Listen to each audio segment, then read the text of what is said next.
So I realized. Can you hear me, JC? Sure can. We should have set up a system where I pinged you when I got back. I didn't do that. Mm. I'm sorry. Uh, I was just waiting for your lovely face to appear on the camera again. Just to That's all. just to kind of show up in frame. Hmm. Let's see. I'm trying to get my. This adjustable desk is really good for like getting the right framing, but also it jostles the camera. It's Hmm. yep. Hello, everybody in chat. Hello. Oh, how are you? How are you doing today, JC? All good. I'll put Diablo down. Yeah, we're starting. We're starting. Are you still I playing? tweeted that I was playing. I tweeted that I was playing it, so it's part of the stream, so it's fine. I'm professional.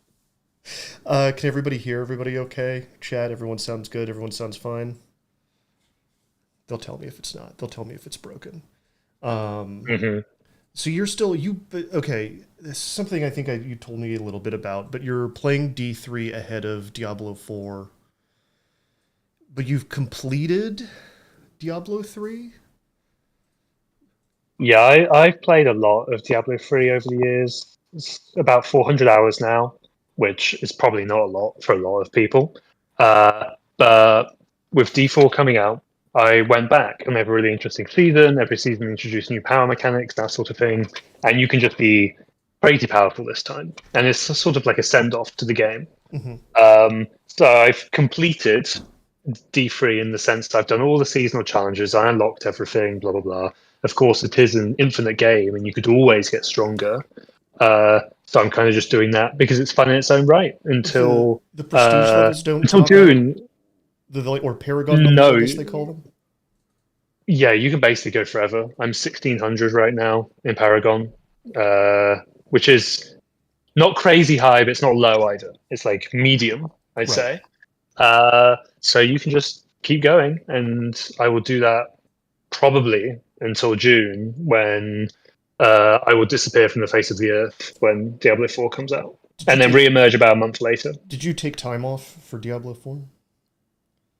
Not yet. I'll see how I feel. I Fair actually enough. need to use my vacation for a real holiday first. Then I can have my joke holiday maybe as well. But we'll see. Yeah, Chat is you're reminding not taking us time off, right?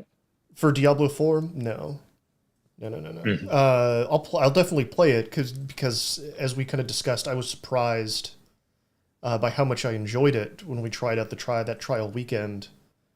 Um, but yeah, I'm not gonna. It's not a take time off game. I don't think it's gonna be there. It's gonna be around for a while. There'll be plenty of time.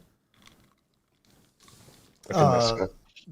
Chat is reminding us that it is available this weekend for the server slam. Yeah, I, I know, and I don't really want to be reminded about it because there is a unique cosmetic you can get if you go and kill the world boss just this weekend. And I don't know if I can face that to do that level of character all over again. And then when the game comes out, I have to do it a third time. I might get burnt out. And I'm a massive fan, so maybe Yeah, not for me. that's kind of what I was because I know we played and we kind of decided that like okay, we're definitely gonna play this. This is fun. But yeah, I think doing the server slam this weekend would be a little bit too much. How is his chat? How is his? I know his video's delayed a little bit. Is it fine? Is it serviceable? I just want to get that wrapped up while we're still talking about video games and before we start talking about criminal funds. Um, they also remind me, and I wanted to talk to you about this. Tears of the Kingdom also comes out this weekend. All right. Are you going to be playing it? Uh, Really tricky for me because, as mentioned, there's only really 2.5 weeks, 3 weeks until Diablo 4. Now, I love Zelda. I have basically all my life. I remember renting Ocarina of Time from sort of the local video game store and playing that over and over again. So basically, a lifelong fan. Uh, the idea of getting Tears of the Kingdom and having to rush it in 3 weeks may ruin the game because that's all about organic exploration. It's about taking your time. It's about doing what you want, Right. and putting that sort of artificial deadline on it, which is completely self-imposed, right? It's entirely me. It's not the game's fault. That could be detrimental. All that being said, maybe I just buy it and play it a little bit You're and going enjoy to. that couple Like of we're weeks. Yeah, neither we're both going to. Like we're both we can sit here and pretend we're not going to. I haven't purchased it yet. I haven't preloaded it, but we're going to. It's going to happen. Like we may as well just kind of let go and let Zelda in, as everyone in America yeah, and the rest of the world will also this week. yeah. I mean, I think when our friends start talking about it, who are already playing it, hmm then if we haven't already, then that will be it. I'll be like, damn, I'm missing out here. Yeah. uh, what is this is going to be a weird conversational transition. Uh, we've got this kind of weather going on down here right now that is very depressing. And I'm just wondering if they have something like this in New York City where it's overcast but still hot. So like the it looks gloomy outside as if it should be winter weather or cold. But then you step outside and it's up still oppressively hot. And there's something so depressing about that to me. I know what you mean because it's like, hey, it's supposed to feel crappy, but now I'm really hot and I don't really know how to feel. I hmm mean, I'm traveling around a lot at the moment. I mean, you mentioned New York, and then I've been going to some other places for some reporting projects. But for me, it's been great, really sunny, really warm. I'm glad because time is going very quickly at the moment, hmm but it feels like, well, now we're really in spring, So I'm happy to take it So finally. we don't really have spring here. You maybe get a couple good days, but it's mostly just gross. It's mostly just like you get a couple, you maybe get like a week or two if you're lucky of like really nice, 70s weather, and then the summer just starts. And then we're in this period where it's still kind of rainy. Sometimes it doesn't storm, it just drizzles, and so you've just got this muggy mist that you're just sitting in while it's dark outside. It's no good. Yeah, no, I'm not a fan. You need to sort that out We need to get ASAP. the weather machines I going. say yes, yes. I mean, did you see that? That was funny. I think we were talking about it a little bit, but there was that survey that came out about like what what media outlets are trusted or not, and Weather Channel Yeah. was at the top. And I mean, yeah, how do you read that? Is it because, well, it's literally just reporting the weather and it's just facts and that sort of thing? I don't know. Whenever I go and check the weather on the iOS app or anything, I swear it's wrong. So I'm in the minority. I don't trust the Weather Channel. I don't trust any of this stuff. I don't Well, know. it's funny because you know where there's a great Michael Lewis book about this actually.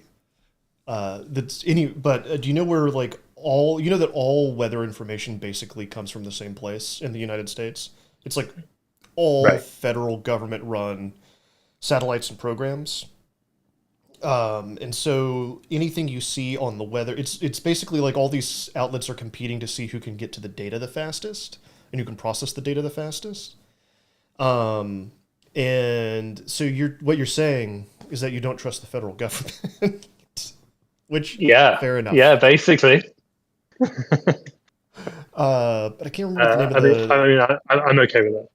there's a I can't remember what it's called, but there's a Michael Lewis book, the guy that wrote The Big Short, about it's kind of like the stuff the things that the federal government does that you don't think about, and like how those things have been like screwed up in the last 5 or 10 years.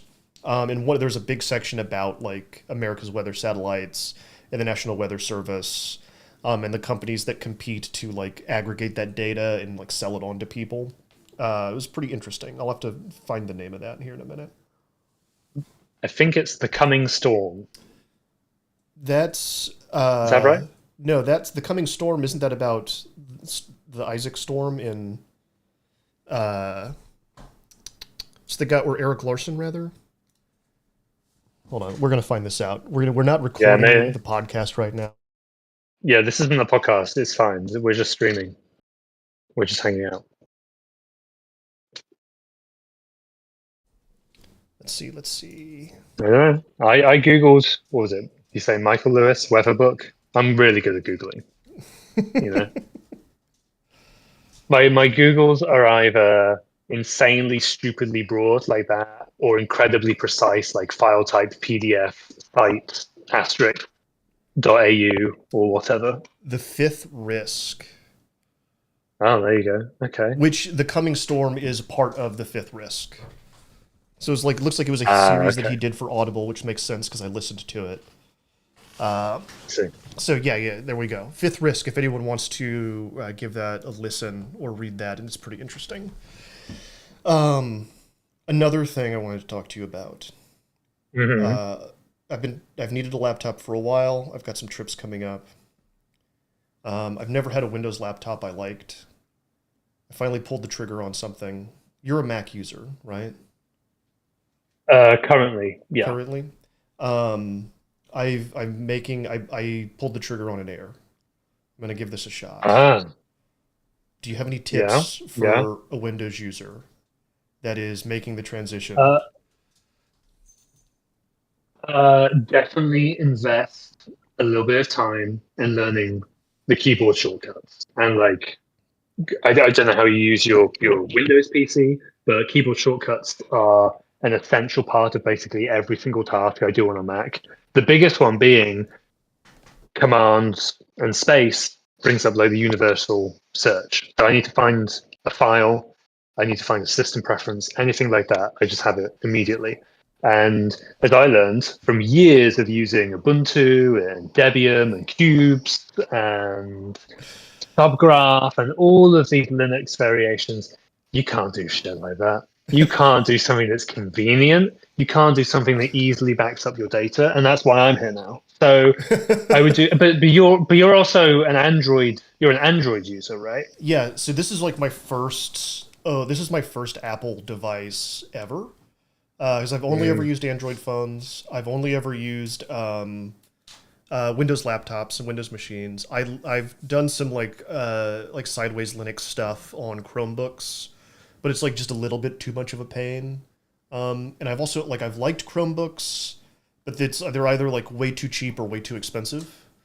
The last laptop I had that I actually really loved and had for years and years and years was like an expensive Chromebook that needed a new battery, and I would have fixed, uh, gotten a new battery inside of it. Like I sourced it. I was about ready to buy it, and then I saw the news alert that they'd stopped doing service updates. Wow. So no security updates for that specific model anymore. So I was like, okay, well then my options are I can still upgrade this, but then I'm like looking at bringing in like a custom OS and it's like that's too much. It's like I don't want to do any of that. And every single Windows laptop I've ever had my entire life has been a complete piece of shit. Total terrible. All of them have been awful. So I was like, all right, well we'll try something new. I'm going to learn something new. I think you should push yourself to keep learning new things. I'm going to learn a new OS.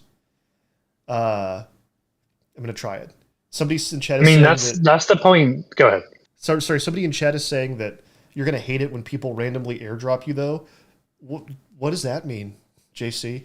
Yeah, yes, yes. This is why I brought up the Android phone thing. So AirDrop is this, I guess you could call it a protocol almost, or something like a tool based on top of based on a protocol, and you can wirelessly transmit large files between Apple devices. So if I have something on my iPad, I need to transfer it to my Mac. I don't just like email it to myself or even plug it in and transfer like in the same way I might do a USB. It's like, here's this massive file. I'm just going to select AirDrop. You then select the laptop, it comes up, and it just transfers. It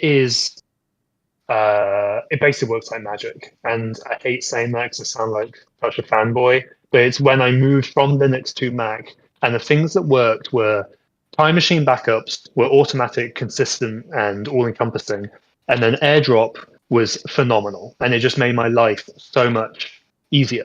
Now, obviously, you being an Android user, you're not going to get the full benefit out of that, but you'll Right. still be able to use it for certain things. And yes, there is a threat of if you have your airdrop set to anybody can airdrop me anything all the time, you might have stuff. Like I was airdropping something the other day, and I was about to hit my iPad to select that, and somebody else's device popped up in the list, and I nearly hit it. And it would have been like, I think it was a meme or something. It would have been exceptionally embarrassing if I'd hit the wrong button. They have to accept it. Right. Unless you're in contacts, they still have, but they get a preview.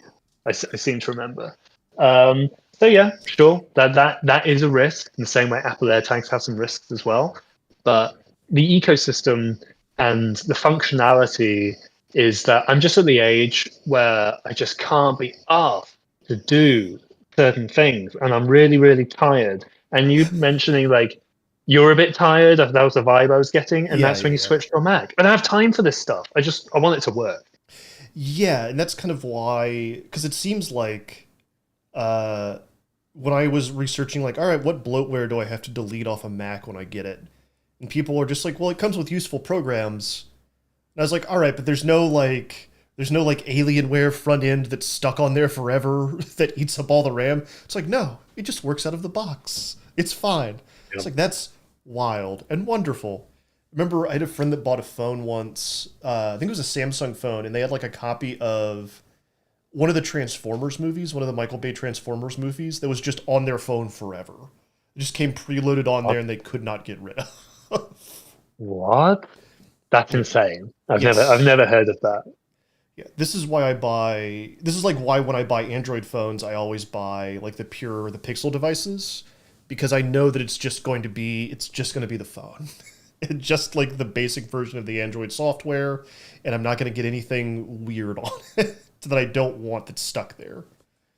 I mean, meanwhile, when I buy a phone, I go out and I find the ones that have the Transformer movie Right. because I just want to get the movie. Or when I buy a Mac, I'm like, or an iPod, I'm like, yeah, I want the one preloaded with that U2 track that they Right. pushed.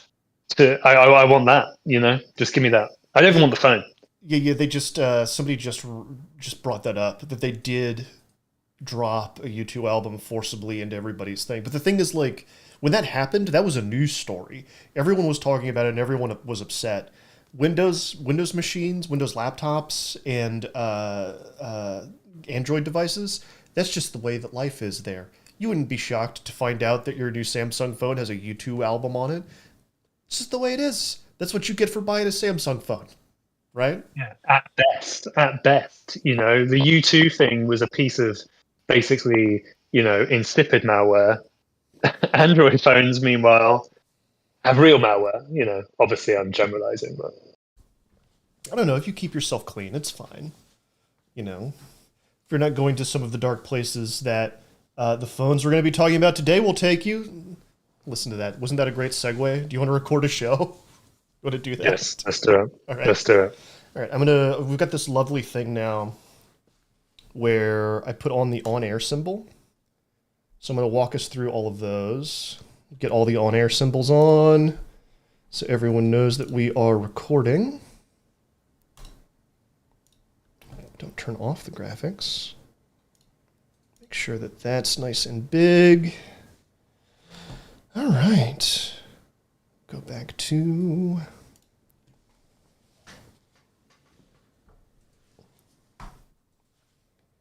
All right, I'm going to start the music, and I'm going to read the intro.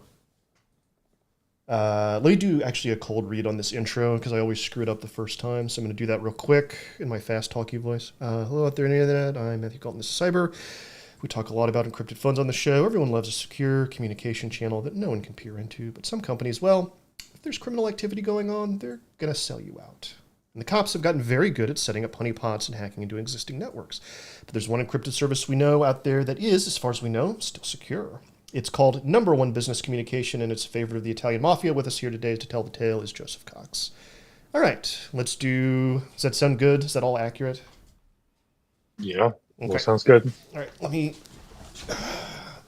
get into my diaphragm mode here. Theater kids will know what I'm talking about. All right, let's do this.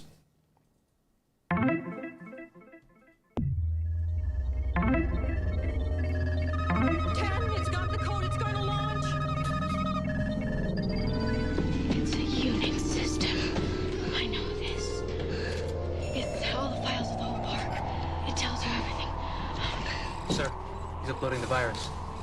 Eagle 1, the package is being delivered. Hello out there on the internet, I am Matthew Galt, and this is Cyber. Now, we talk a lot about encrypted phones on this show. Everyone loves a secure communication channel that no one can peer into, but some companies, well, if there's criminal activity going on, they're going to sell you out. And the cops, they've gotten very good at setting up honeypots and hacking into existing networks.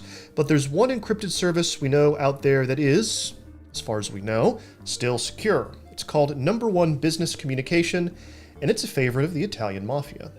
With us here today to tell the tale is Joseph Cox. How are you doing today, JC? All good. Very happy to be back to talk about the one thing I go on and on about repeatedly. Criminal encrypted phones? Well, I mean, it's a rich well. There keep being news stories, right? So Exactly.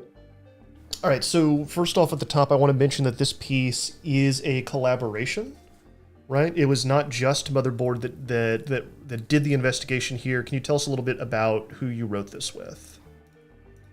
Yeah, so this is a collaboration between Motherboard and a couple of Italian outlets. I mean, obviously, the expertise that they bring is in their understanding of the Italian Mafia, access to material around there, whereas, mine and our editor's experience is much more on the encrypted phone industry writ large. I already knew about this company, had been wanting to write about them for a while, but the opportunity had never really come up until this collaboration came along, and that Italian angle, I think, really gave us a chance to say, hey, look, this is being used by some very serious people. Let's write about this company. What was it that kind of prevented you from just didn't have the news peg, just didn't know enough? It's mostly that, of course, multiple people have told me that this company, that we'll go into more detail in a minute, but Number One Business Communication, I knew that they sell to criminals. I've spoken to sellers who worked for them. I've spoken to competitors. I spoke to sellers who were thinking of working with that company. So I know they're in the same sort of space as Sky, Encrypted, Phantom Secure, all these names that listeners will be familiar with, and we'll go into more detail. But when you then get court records, which we had in this collaboration, where alleged members of the Italian Mafia are discussing moving to this specific brand, that's different. And that makes more sense. And it's like, well, now we can simply write that the Italian Mafia appears to be using these phones. And there's a public interest in that, quite clearly. Let me pause here real quick. I've got a little bit of feedback, I think, in your mic. Is anyone else hearing that by chance? It's like a little buzzing. Can you say something for me again? What's this? That's blah blah blah. That's much better. Did you switch to the... Not purposefully, so we'll see. Okay, yeah, it's better now. There was a little bit of a tinny buzz in there. Okay, we'll fix that. Okay. All right, so jumping back in. All right, so at the center of your reporting is... I cannot say this word. It's the name of the crime family, right? I'd never heard of this before. Oh my god, I'm gonna butcher it as well. I'm one of those people that never says says words. Yes, no, as someone I that reads a lot of fantasy and science fiction, you can't do worse than what we do to some words. I feel bad now, but let me. I'm trying to type it. Here, I can just copy paste it into the chat. Let's do that first. Well, I mean, the point being that we only mentioned this very, very briefly, just because that is the specific organized crime group. But as the piece goes into, it is much more broad than that. Right, and it's do we know a little bit more about what they're involved in? I know you kind of start the piece off with a story that involves a little bit of scene setting, a story that involves them and how this communication network is used. Can you walk us through that? Yeah. So in the court records that we got, there are transcripts of messages with these Mafia members talking about smuggling in very large quantities of cocaine from Colombia into Europe. And then we talk about one specific shipment where they discuss um, doing stuff like hiding the cocaine in bananas, having a corrupt port worker flush and push the drugs through. Teams how to package the drugs so they can get through all of that sort of thing. And then the court records are a lot broader than that because it's a very large criminal conspiracy, but we didn't go into that. And then last week, Europol and partners announced the arrest of something like around 140 alleged Mafia members. And they're accused of all sorts of things beyond cocaine trafficking. There's weapons smuggling from Pakistan, there's money laundering, all of this other sort of stuff. So, all the sort of activity you would expect from a mafia group, but obviously what we've pulled out and what we find interesting is the use of these specific phones. All right, now tell me a little bit more. So it's a phone, it's not just a communication platform. Well, Somebody in chat is saying it is based on an iPhone, it is and based on an so, iPhone. but Okay. yeah, we made the decision to just call it an encrypted phone because it is part of that industry. Yeah. Undrungeta is what the somebody in chat is saying, and that sounds right. Undrungeta, Cool. something like that. I'm Cool. probably still screwing that up. Okay, so it's based on an iPhone. It was based on a BlackBerry, right? And the company is called Number One Business Communication. Yeah, I mean, it follows the same sort of arc as a lot of these other companies, which is they start on BlackBerry or sometimes even SMS before that, and then they evolve, maybe to Android or maybe to iPhone or something like that. But yes, number one business communication. Early days were on Blackberries, and now in its current form, it's an app or sometimes a suite of apps on iPhone, and you can't just go and download these from the App Store. You have to have a reseller install the mobile device management profile, the MDM profile. You do that by plugging into a Mac, and then no one BC can push the app to you, and that's how they update it. That's how they control their fleet of phones, and that's how a lot of these companies work as well. Your mic is getting tinny again. I'm sorry. Now it's gone.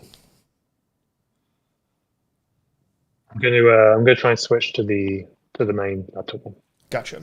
Understood. Give me 1 second. This is me dancing while the How's this other. now? That's much better. Okay.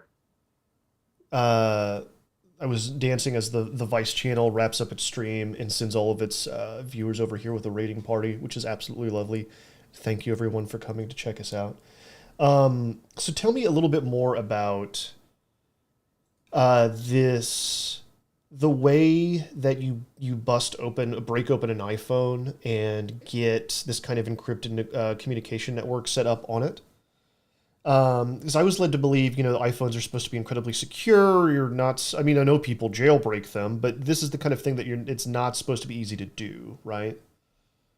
Yeah, so I would think of it as pretty separate to jailbreaking. Don't think of it as sort of modifying the phone. Think of it more as installing MDM, which is what something like a lot of companies do. Like if you have your work iPhone, maybe your company will install an MDM profile so they can say, well, here's our custom sign-in app, or we want to make sure that you don't install personal apps on this work device, or we want to keep other stuff up to date. It's like that. It's using sort of the guise of tools that are usually for business communication, as the name would imply, but they're being used by alleged top tier criminals. So it's not a hardware modification; it's purely software. But MDM does allow you to run an iPhone while still playing around with some sort of customizability. This isn't exactly the same, but just the sort of another point of reference is, iOS does have a test flight capability, which is where you're able to push custom apps outside of the App Store. That's not what's being used here. It is using MDM, but iOS is not completely shut down like that. There are these couple of avenues to get other apps on there. And are these post-checkmate phones? Do we know? How do you mean post checkmate? As in they've been jailbroken? Yes. So it's a completely different system, basically. No, it's still a normal iPhone, which is the Okay. interesting thing, in that the encrypted phone industry has evolved from the Blackberries, which had physical modifications, microphone taken out, GPS taken out, that sort of thing. They then moved to Android. That uses a lot of custom code, especially in the operating system, because you can just remove the GPS code, that sort of thing. And then in the other direction, some of the companies, such as Sky, did a bit of this, and No One BC does it, where you're using iPhones and you're just basically pushing a closed, secure app onto the phone. But because that's a lot of companies, we call it the encrypted phone industry. I didn't want to call it an encrypted app because I feel like that would potentially conflate it with things like Signal or Right. Wire or something like that. And people go, oh, now we need to crack down on encrypted apps. It's like, well, no, even though No One BC is an app, it is on an infrastructure level pretty different, I would say, and business-wise entirely different. Beast's got a couple questions from Chad here, kind of following up on that. That question about Checkmate was thinking about the company selling physical phones, but MDM, I guess, gives flexibility to bring your own device. And then from Beastmaster80, what MDM software are they using? I assume it's a custom job, right? Interestingly, it is BlackBerry's MDM on an iPhone. I don't think many people know this, but BlackBerry basically offers its own MDM solution for businesses and that sort of thing. And I think Sky used this as well before it got shut down. But then if you go on the No One BC website, you can see a video where they're using it, and a source told me that it is the BlackBerry one. But it's not like they're doing it on Blackberries. Again, it's on iPhones, but they're using BlackBerry's MDM solution because it works, apparently, to be able to push apps and update apps and that sort of thing. Now, the apps themselves will be custom, heavily so. That is the No One BC app. That is their app. But it's not their own MDM, it's the BlackBerry. Right. If we scroll down here, we can see kind of what it looks like. This is the app, right, within the iPhone. Yeah, and you have everything you would expect, chat messages, files, that's sort of like a vault, I guess, and the contacts, I wouldn't say it's bare bones, but it's not exactly over the top either. Where we've had other encrypted phones, such as a Nom that was secretly run by the FBI, that had everything. That was like, as some people have told me, the Rolls Royce of encrypted phones. This is, I don't know. It's maybe the Honda Civic of encrypted phones. It kind of just does the job. I don't know. Yeah, but it's reliable. It's not over the flashy, top. but it gets you from point A to point B. Yeah, Right. exactly. And that's a good opportunity to bring up, in that obviously we've covered a lot of encrypted phone companies that have been hacked, compromised, shut down. Not only is No One BC still operating, they updated their website in January, although maybe it's up and down. At the moment, they don't appear to be compromised, at least according to some of the court records that were unsealed last week during the Mafia arrests. There's a section in one of them that says, I'm paraphrasing, but it says basically these No One BC messages were not intercepted, suggesting that the Italian authorities, at least at the time in that instance, did not have access to those messages, which is interesting. When all of these other companies have been compromised, this one is still going somewhere. So we know that a lot of, first of all, I think it's interesting. The link we have to the website is from the Internet Archive, right? As far as we know, the website is down at the moment. But I it's wanted still to up. It's still up. It just looks very, very different now. Okay. I'm kind of curious what it looks like now. Or is it like bring it up. Go on no1bc.com and you'll see what it looks like. But it looks a lot more modern now. It used to run Flash everywhere. There was a real pain for me to go through the Internet Archive. Gross. Yeah. And yeah, it may not load right now, but a video will appear there and it'll show people how to install the app. If you scroll down, there's just stuff like become a seller and that sort of thing. Gotcha. Yeah, this looks like a modern website now, but as recently as when was this archived? Okay, this one was 2009, so this is kind of when it first crops up, right? This is the initial pitch that we're looking at now. Yeah, and for audio listeners, what we're looking at is a much more rudimentary website. There's just an image, some text saying, number one business communication, we encrypt your messages, all of that sort of thing. And yeah, the company launched in 2008, 2009. And the marketing here, at least, the top of the website, there are, two business people, three business people chatting on their phones. Nothing overtly criminal about it. And to be fair, even with the website today, there's nothing overtly criminal about it either. It's when you start to go underneath the surface by talking to sources and digging up court documents, you start to see what business these people are actually in. That's kind of how this encrypted phone stuff works generally, right? Like there is a market, and it is there are reasons that you wouldn't want people listening in on your conversation, whether those people are corporations or governments. There is a market, a legitimate market for, say, like dissidents in other countries that are fighting against an oppressive government to need secure communications, right? 100%. And we need to be careful at not lumping all secure communications companies together. Again, that's why I'm hesitant to even bring any sort of comparison to Signal or Wire or Wicker or anything like that. But there is an underground industry of these companies that do cater specifically to criminals. Sometimes they start legitimate and then they lean in to their criminal base, like Phantom Secure did. Some are designed by organized crime for organized crime, such as NPC, that we revealed before was actually created by two on-the-run drug trafficking kingpins who may or may not be dead in Brazil now. We're not sure, but there's suspicion that they were murdered.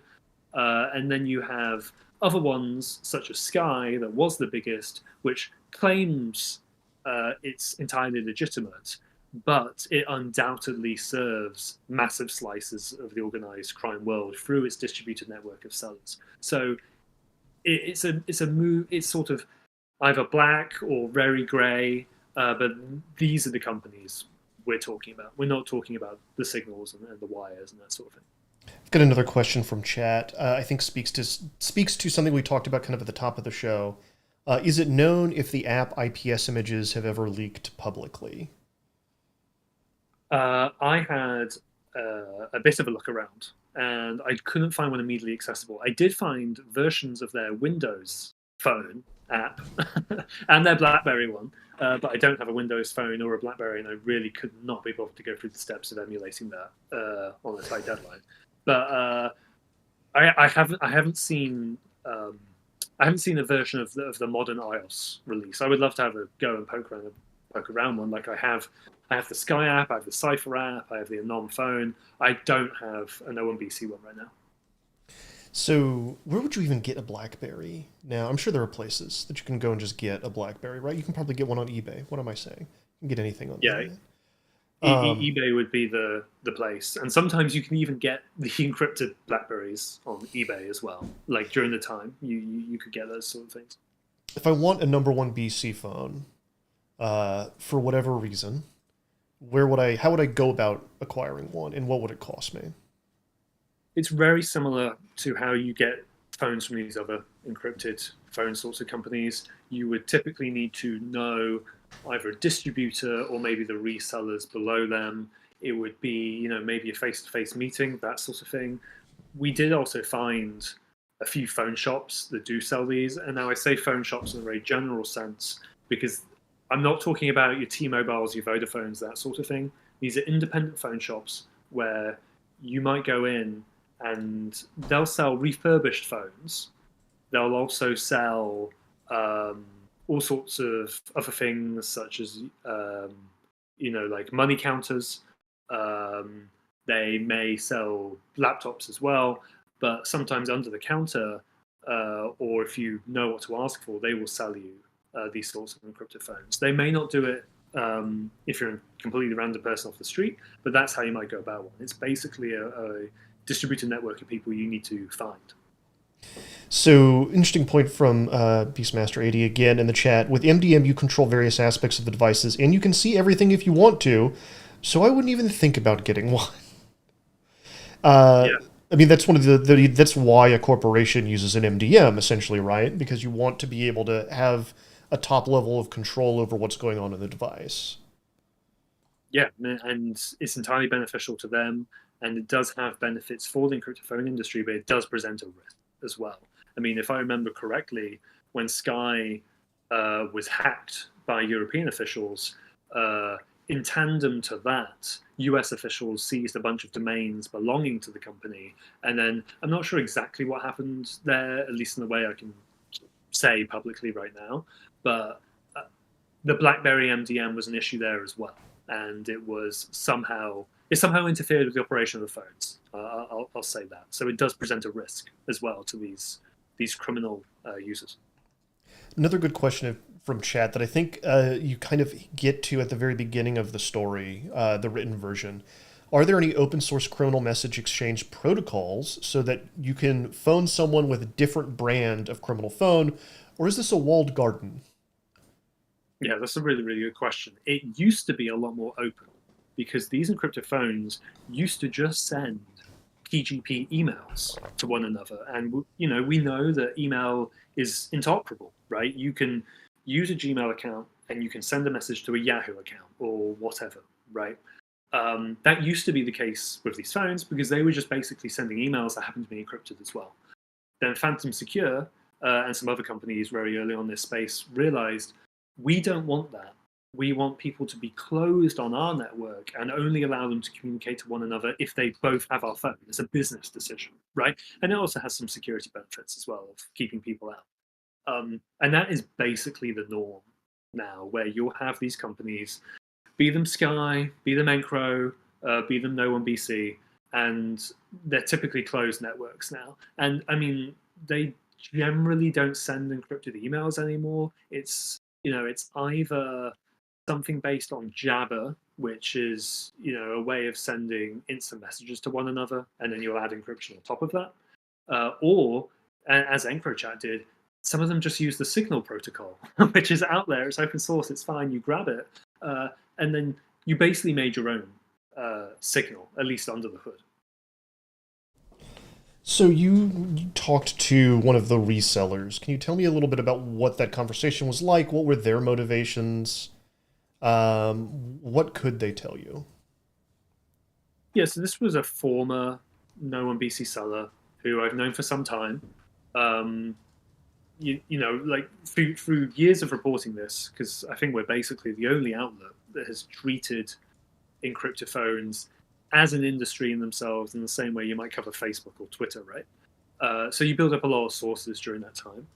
And when we started working on this piece, I knew a guy who used to sell No One BC phones, so I reached back out to him. I'm not going to say the exact platform it was on, but it was, another encrypted messaging app. And they're quite short conversations. It varies from source to source, right? This was very, here's my question, here's the answer, here's my question, here's the answer.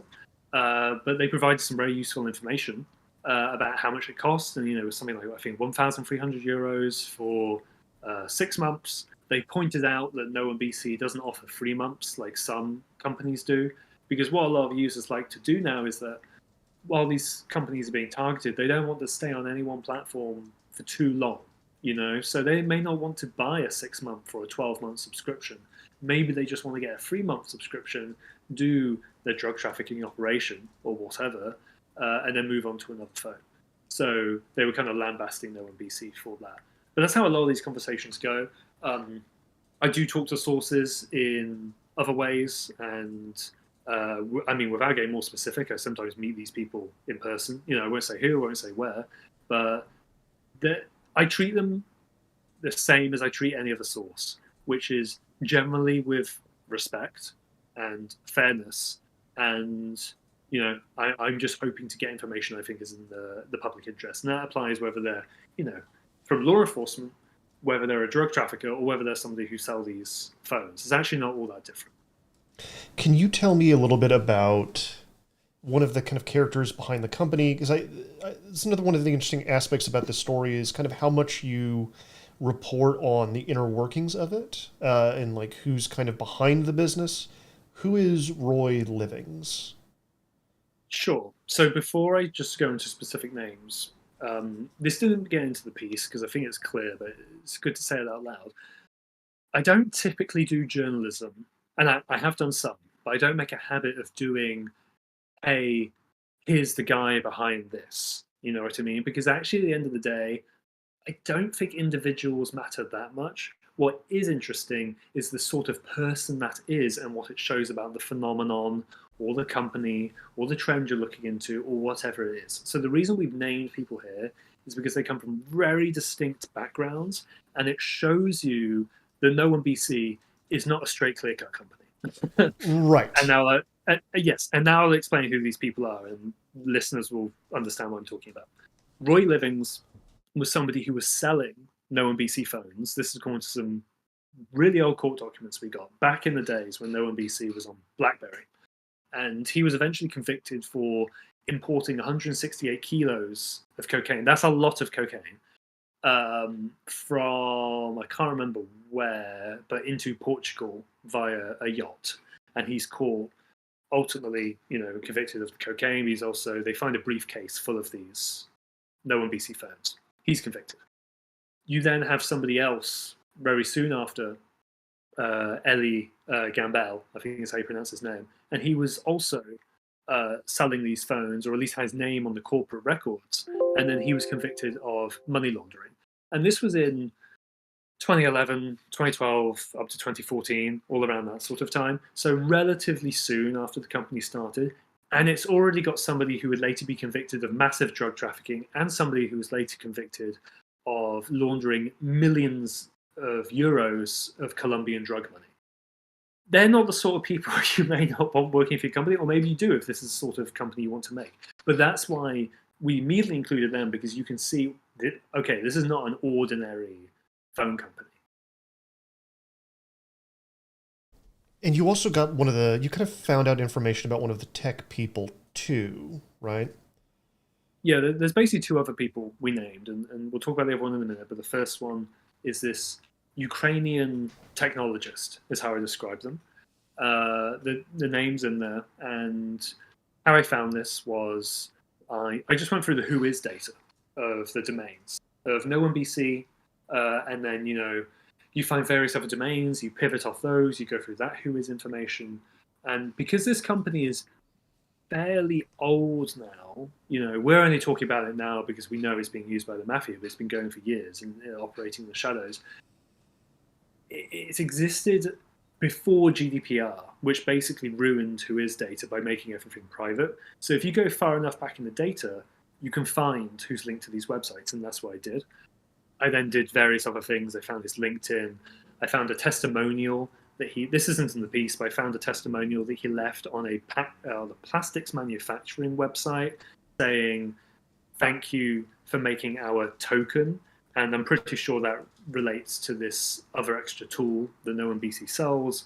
I found his Facebook, all this other sort of stuff. And importantly, he commented, and one of our Italian collaborators found this.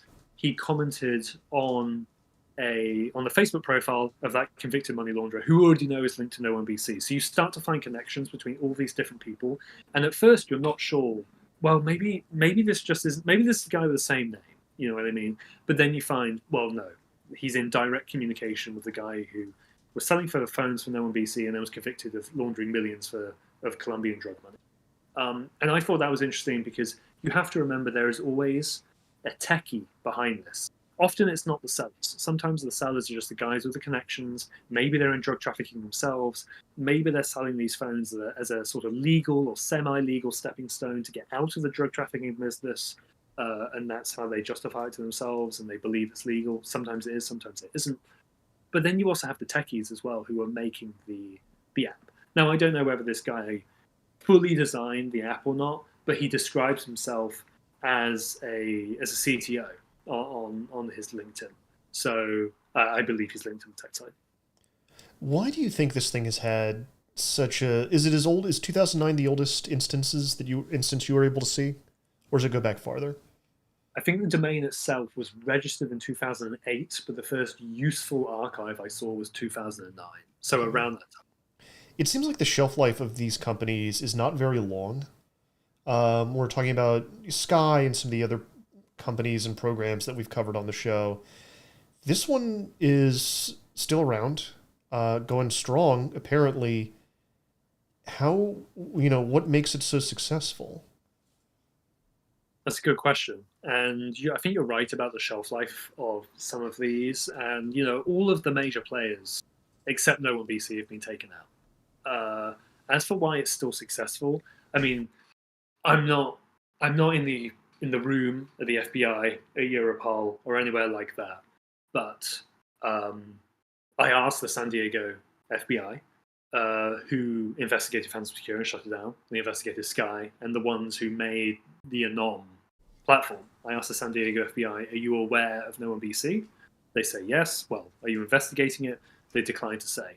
That is to say, the investigations of these encrypted phone companies can be quite opportunistic. Like Phantom Secure shut down because the FBI happened to target that company. The FBI also targeted Sky, as well as the Europeans. The FBI did not target EncroChat. That was a purely European operation. So what I'm trying to say is that it really depends what law enforcement agency gets involved, what evidence they have, if they even have evidence they could actually use to prosecute these sorts of companies, and whether it sort of crosses their domain. Like, this is entirely speculation, but they say, well, I'll do it more hypothetically.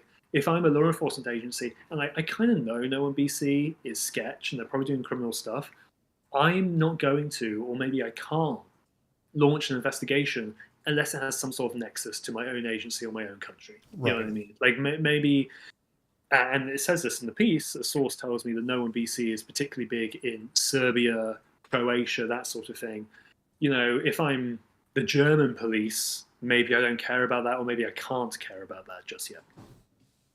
Well, and also monitoring an infiltration of the last remaining reputable, quote unquote, encrypted, communication app like this would be a boon as well. And if you take it down, all that monitoring goes away. But we don't have any evidence that monitoring is going on whatsoever, to be clear. Yes, we don't have any evidence that it is. The Italian court documents said the messages weren't intercepted. There is an interesting message that I saw on the No One BC site in January. It's now been removed, but it says, we updated our signing certificates, which is, putting it very broadly, a little bit of code, data, a file, however you want to say it, that verifies, hey, this app that I just downloaded, that's an official one that comes from No One BC. Now, entirely theoretically, if a malicious party was able to change the certificates to their own, they could push an app that looks like it's coming from No One BC when it's actually not. And that was just an interesting message. Doesn't mean that is law enforcement. It could easily be No One BC just updating their infrastructure. But when you're in the encrypted phone business, you pay attention to something like that because that is still very, very notable. I think that's a good place to wrap up this discussion of the latest encrypted phone drama. I'm going to take us out of the podcast. Can I get you to stick around on the stream for a little bit? Talk a little bit of something else, maybe some Frank Ocean AI. Absolutely. All right, let me finish this recording.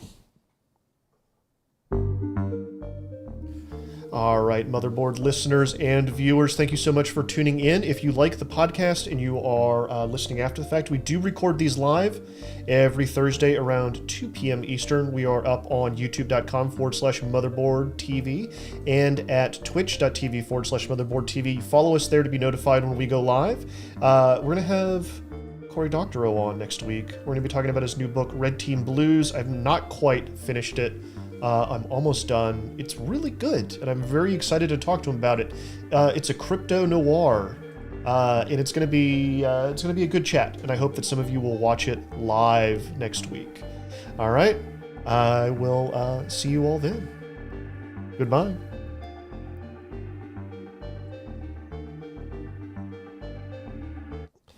All right, recording is done. I'm gonna take off this on-air thing so everyone knows that we are not on the air anymore. So the other article I wanted to ask you about. That was the wrong button to click. There we go. That I wanted to ask you about is this Frank Ocean AI.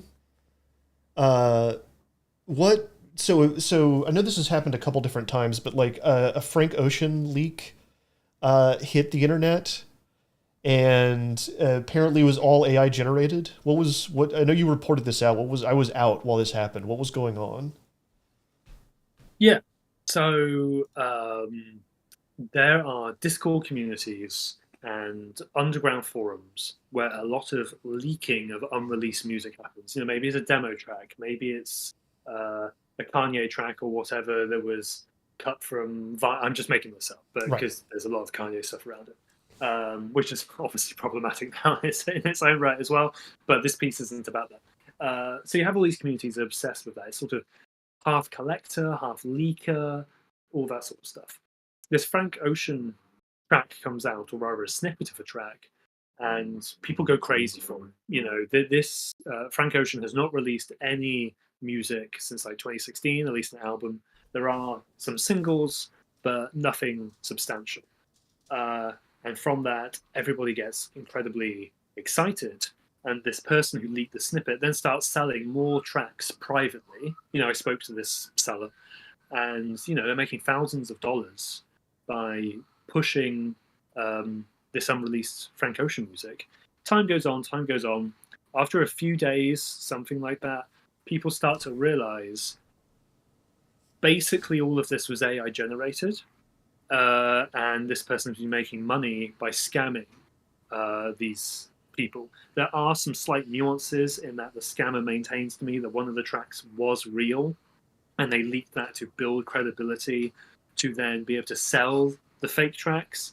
But when we're going through editing, I was like, well, that's a really important detail. And Jason, our editor-in-chief, made us step back and be like, the point is, we're not going to know if they're real or not unless Frank Ocean confirms it. And that's sort of the point, is that now even obsessive fans who are part of these Discords, they apparently can't tell the difference, and they're paying thousands of dollars for it. Me, I'm not going to tell the difference, generally speaking. And I think that's the main takeaway here, is that the music industry, collectors, but more importantly, ordinary fans, may be completely screwed here. So it's possible that if you're a super fan of someone, and if it's an unreleased track, it's a little bit it's not as produced maybe as something that you would get on a normal album. You're more willing to believe like the kind of weird vagaries that come with an AI produced track, right? Yeah, and I mean, unreleased music and these sorts of communities in general. I mean, there have been fake leaks before, and there was a really good episode of Understood, which is made by Adrian Jeffries, who's former Motherboard, and on that podcast they talk about a fake Daft Punk song that came out, and I'm not going to go far into it, but it's a very funny episode. You should go find it and listen to it. It's very, very interesting. But it turns out that was fake, and some people got convinced by it. And that was just made by a musician, Right. software, whatever. The point with AI here is that you can quite well replicate somebody's style at scale. You're not going into Logic or Ableton, Renoise or whatever. You're not having to do it manually. You can just churn it out. And apparently this is what the scammer did. He told me that he paid a musician to make 9 or so Frank Ocean sounding tracks. And then he sold them for thousands. I mean, that's a pretty good scam to me. He basically was a middleman. He was doing Amazon drop shipping with fake music. He didn't even do anything. Did they tell you what they made? Money-wise, yes. So he claimed $13,000 Canadian. Obviously, kind of telling to put Canadian in there. I didn't add that. They offered that information. So what, I don't know, what's that? 10,000 US, something like that. Something like that. Something like that. And I can't remember if they told me this or whether it was somebody else, but it was in an on the record interview, and it was maybe the tracks were made for just a few hundred. So, you know, if that's the case, that's a pretty good profit. So, is this, the AI stuff, I think, is really fascinating as we kind of push forward. And I'm really wondering, I had the thought as I was watching all of this play out and reading your piece that this is not the first time that music has gone up against technology. The music industry has gone up against technology. And it's funny, I would, maybe 10 or 20 years ago, I would say that the music industry won a little bit. A lot of these streaming sites did, like, I'm talking about, like, I'm thinking about, like, Napster and all the stuff that kind of came after that, right? But all of the music services we use now look like, Spotify and Tidal specifically look like, and were designed to look like Napster, right? Like that back end where you're playing things after you download them and having the music at the click of a button. But the musicians did, or the music industry did succeed in, you know, we can't play whatever song we want to on here or we'll get booted off really quickly, right? There's all these kind of weird legal gray areas, or not legal gray areas. There's all these kind of legal precedents the music industry was able to create and kind of to defend its IP. And I'm wondering how that's going to go with this next revolution of AI, this new technology that's come around, right? And if anyone has the legal prowess and power to do something about it, maybe it's the music industry. But we'll see. Yeah, I mean, they're the ones that care about enforcing their intellectual property. I'll say that. But on that idea of IP, we tried to, well, we did upload eventually samples of these AI tracks because I think it's important for people to hear them. You know, it's the same reason we show documents or anything like that. I think a reader should be able to hear the track that we're describing and they can properly understand what's going on here. That was a massive pain in the ass because whenever I uploaded them, SoundCloud would remove it. And we're trying to publish, and I'm like, wait, we can't do that. SoundCloud just removed it, and it's going again and back and forth, blah, blah, blah. But that's not real Frank Ocean music. Why are you removing it? The automatic systems assumed that it was Frank Ocean. It was a mix of, well, one of them I uploaded was immediately flagged, and it didn't even get past that. It wasn't even on SoundCloud at all. And that was a track that I think the scanner leaked. So maybe, you know, someone scraped it, and now that's in the database where they're flagging, blah, blah, blah. Other ones were more sporadic in that I uploaded them, it was fine. 15 minutes later, it got removed. Then it was back. And then another track got removed and was back. And two and forth. So it just became unreliable. But again, to stress, those ones going back and forth, they were not Frank Ocean tracks. He, I think conceptually and probably legally does not own the intellectual property to those. Maybe there could be a very creative argument that they were generated from his music, blah, blah, blah. As you sort of suggest, we're not lawyers and we don't really have the legal precedent here. But it's not Frank Ocean music and they're still removing it. And I found it absolutely fascinating. Chat has a good point here. Was it about automatic trademark systems? Because when you uploaded it, did it have the title? Did it have like Frank Ocean in it somewhere?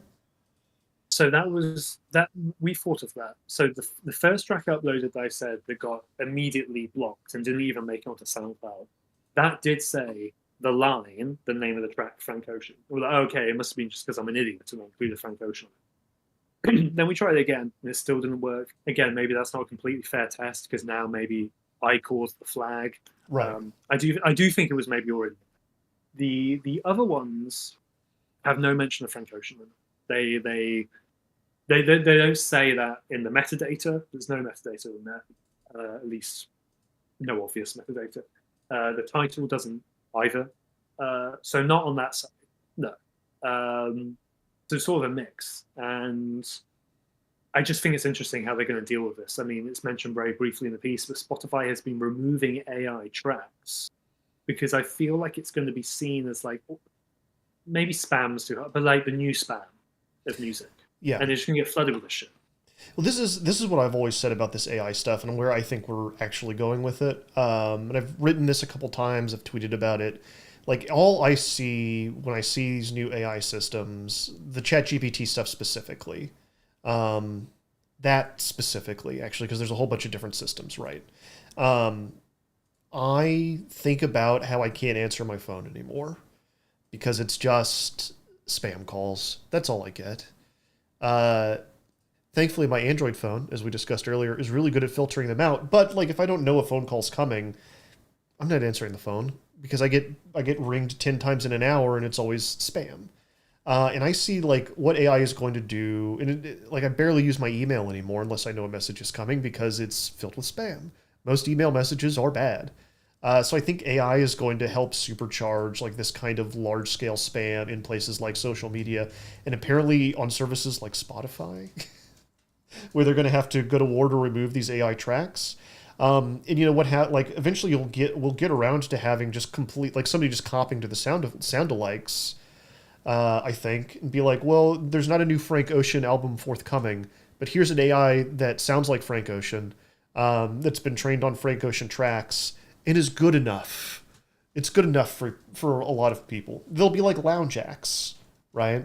People that doing, you know, AI doing bad impersonations of your favorite artists, but hey, you haven't heard from your favorite artist in a while, so let's check this out.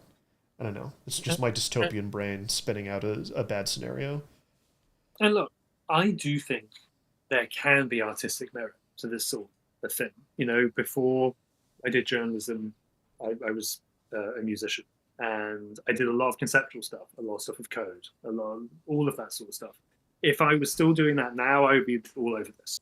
You know, I do think there can be something interesting in, depending on what the input is, what the corpus of the material is, you could do some really interesting stuff with AI.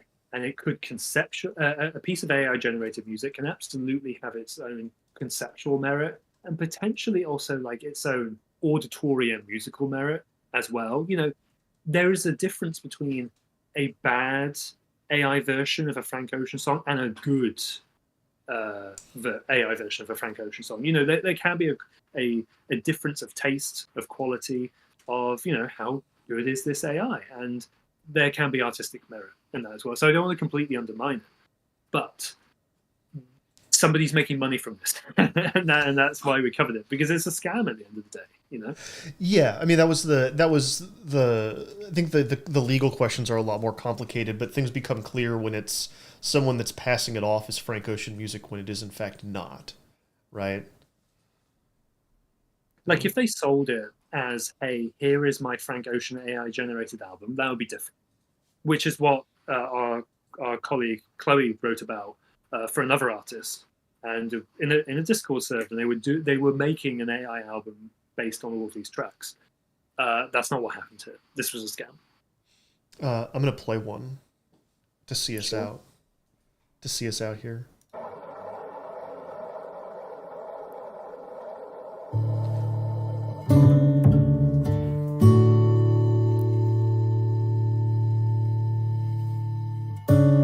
Figure out a way to make it so that you can hear what I'm playing. I've listened to these, don't worry. I know what they sound.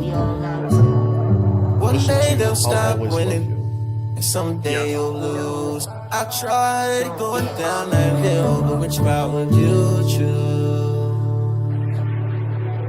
I feel your love from miles away.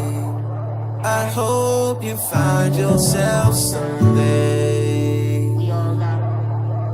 I let my anger go on you. I lost my mind, I know. I used to have control.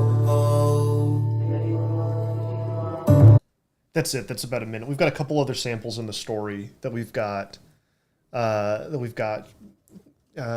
to the top. Thank you everybody for sticking around in chat. We will be back again next week around 2 p.m. Eastern.